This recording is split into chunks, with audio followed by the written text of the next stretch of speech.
Our final speaker today is someone whom I'm sure many of you are familiar with, Dr. Saifedean Ammous. He's the best kind of intellectual and academic, which is to say an independent one. He has taken some time off from his teaching duties at the American University in Beirut to work on his book, which is now considered the seminal work in the area of the Bitcoin standard. He also teaches his new online courses at his own website, Saifedean.com, which are really fascinating, really interesting. We have a small group of us at the Mises Institute that watches them live on Monday mornings. He does hold advanced degrees from the London School of Economics and from Columbia University. He was, however, able to overcome those infirmities and still develop a sensible worldview. Dr. Saifedean Ammous.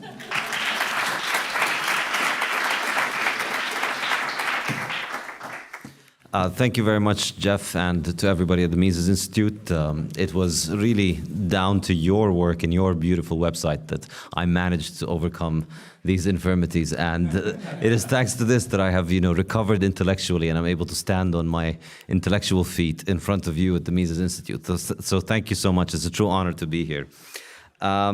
Today, I'm not going to actually present my book. I'm going to talk about the topic of Bitcoin and Austrian economics and the relationship between them. Why is it that Bitcoiners are so interested in Austrian economics in general?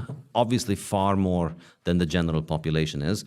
And why is it that and so I'm going to try and explain why, in my mind, I think Austrian economics helps us understand Bitcoin, and how also Bitcoin also can help understand Austrian economics. Why it leads to many people wanting to study Austrian economics once they learn about Bitcoin. I think it's something that is well worth explaining. These are my 5 general categories of explanations of this phenomena, so let's get into them. The first one is that Bitcoin is free market and non-governmental money. And the famous quote by Mises, quoted in Professor Salerno's book, is that the sound money principle has 2 aspects. It's affirmative in approving the market's choice of a commonly used medium of exchange, and negative in obstructing the government's propensity to meddle with the currency system. And in this regard, I think Bitcoin is extremely interesting from an Austrian perspective because it functions as a medium of exchange, and it has acquired that role without any government having forced it. Nobody has forced its acceptance as money, and yet it has acquired that role of a medium of exchange, and it has acquired economic value on the market. The value of Bitcoin has never been imposed by any authority violently. It has been won on the market, and it has been trading freely on a market for 10 years, which I think is amazing. And it's amazing because it's not government-approved money. Nobody asked government's opinion for it to function, and yet it operates. It works. So it's a slap in the face of the state theory of money, so that should make Austrians happy. Not that it needs any more slaps, because it's had its fair share of them. But to also borrow from Professor Salerno's distinction, Bitcoin is firmly in the tradition of Turgot as money. It's not John Law money. It's not money as an instrument of law, as an instrument of government, as an instrument of policy. It's money as a natural emergent institution, market institution that emerges through peaceful cooperation. It's a good that emerges on the market that all others. Now, the question of, is it money? Is Bitcoin money? I like this definition from Man, Economy and State by Rothbard, where he says, the concept of a medium of exchange is a precise one, but the concept of money is not. It's less precise. The point at which you could call a medium of exchange into the common or general medium of exchange and therefore define it as money is rather subjective and down to judgment of the historian. So in this regard, Bitcoin is not the most used money in the world by far. However, it is already more. It's worth more in terms of the value that it holds than many of the national currencies around the world. So it's more of a money, or it's got more volume as money than most national currencies out there in only 10 years. So the other interesting thing about it as a free market institution is that it is the only working alternative to government central banks and their monopoly over international money transfer. I think this is, from a just purely functional perspective, it's truly amazing, because there's no way that you can send money across international borders. Up until the year 2009, there was no way you could do this except through going through the central bank's monopoly, and in particular through the correspondence banks, which is a highly lucrative monopoly in every country. The central bank allocating to a few banks the privilege of being able to send and receive money abroad is highly lucrative, and it's a monopoly that only Bitcoin breaks. Only Bitcoin has succeeded at breaking. So this is quite amazing, because now finally we have a free market way of having money across the world.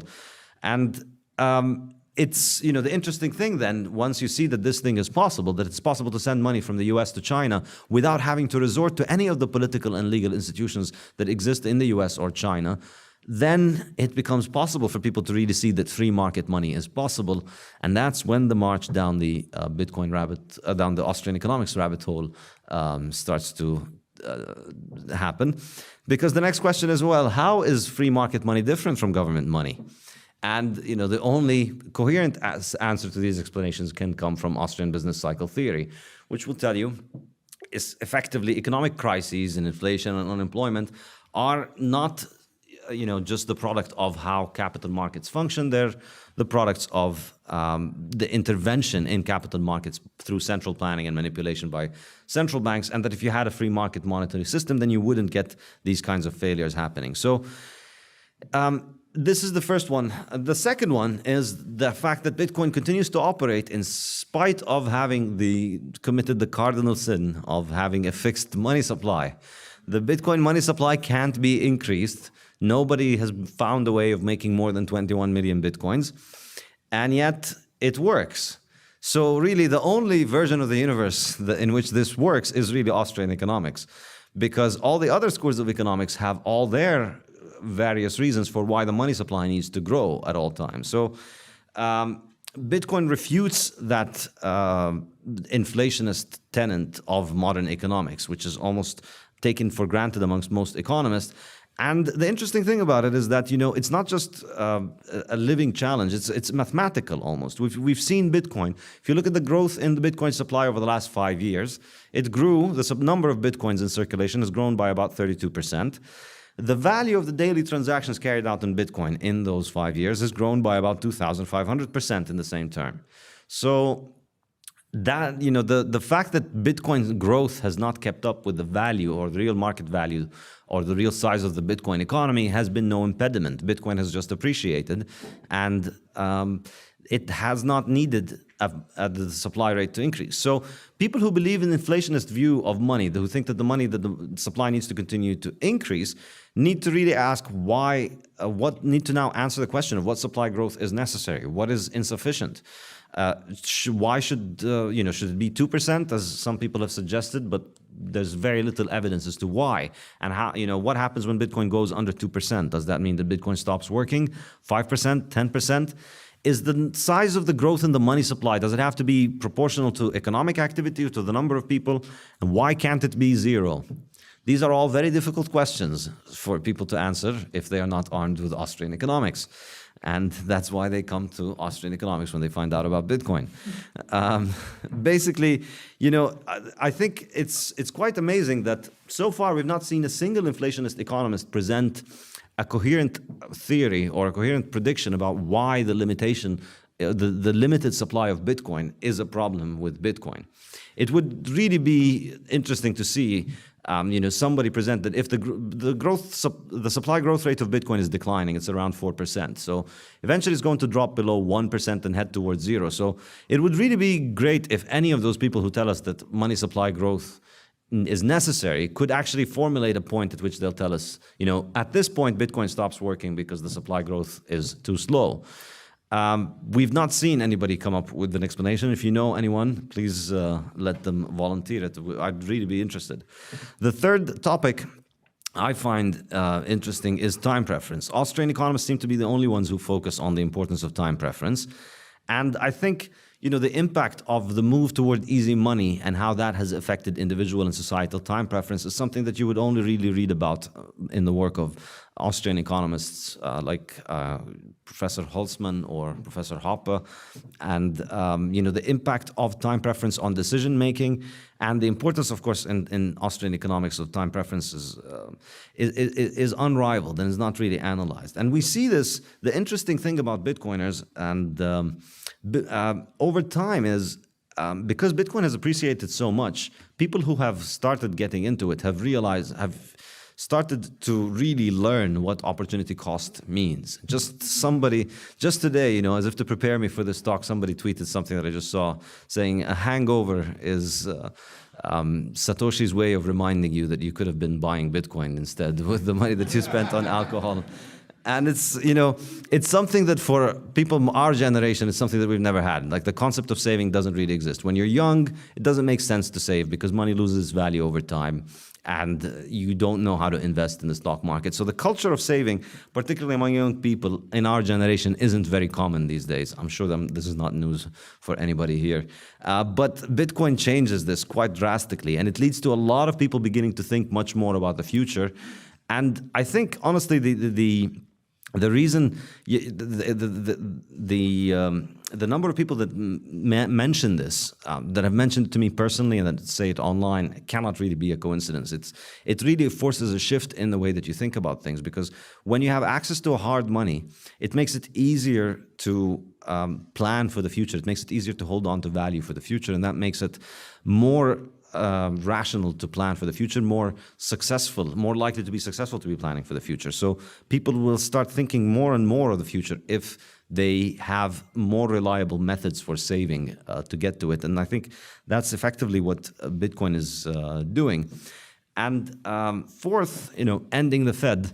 This, I think, is another reason that Bitcoiners and Austrian economists see eye to eye in many ways. Bitcoin is essentially actionable, practical, individual, and an apolitical way of ending the Fed, one individual at a time. And so, it's no matter how much you think Bitcoin is bad, it's still non-governmental money. And the more you use it and the more less you use government money, the less you're financing government and you're allowing government to finance itself from this. So this kind of motivation, you find it quite common amongst people who read Austrian economics. Ending the war, defunding the Fed. For ending the Fed, of course, anyone who's familiar with the work of Ron Paul knows how important this was as an issue for him and many other people associated with Austrian economics. And it also is quite strong of a motivation among many Bitcoiners. Many people see it as this new motivation of just taking money out of the hands of the government.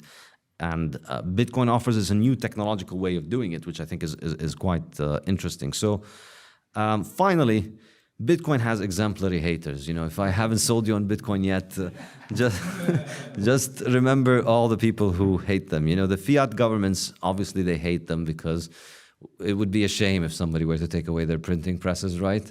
And fiat economists like Krugman and Rubini, obviously they also hate Bitcoin because they are employed by governments that tell them to tell the world about how the importance of government money and the importance of monetary policy and the importance of hiring more and more economists in your central bank and listening to the IMF and listening to all the chief economists from the IMF, all that army of economists that they send all over the world to tell you how to centrally plan your economy.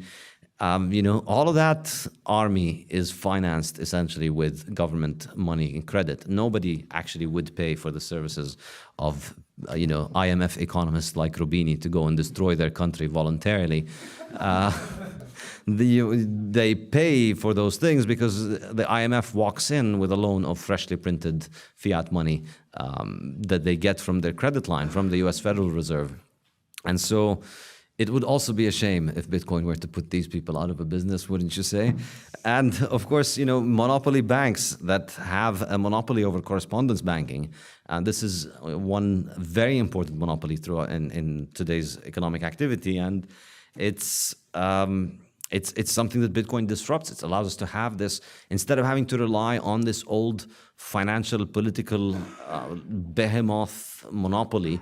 You just rely on open source software that nobody can control, nobody can manage. And it's a truly, truly amazing thing. And you know, a lot of people can be skeptical about, well, software, you know, you can always hack software. But pretty much most of the critical things that we do in our life, from the grid to flying airplanes today, they all run on, well, not all, but the majority of them probably run on open source software. It's the most reliable thing because it's, you know, open source software means anyone can check it online. And so if anyone finds a mistake in it, they can report it. And so this means people are constantly verifying it and constantly checking it and constantly revising it. And effectively, this is what Bitcoin is becoming. It's just becoming a fixed protocol for exchanging value without politics. And that really makes it quite interesting.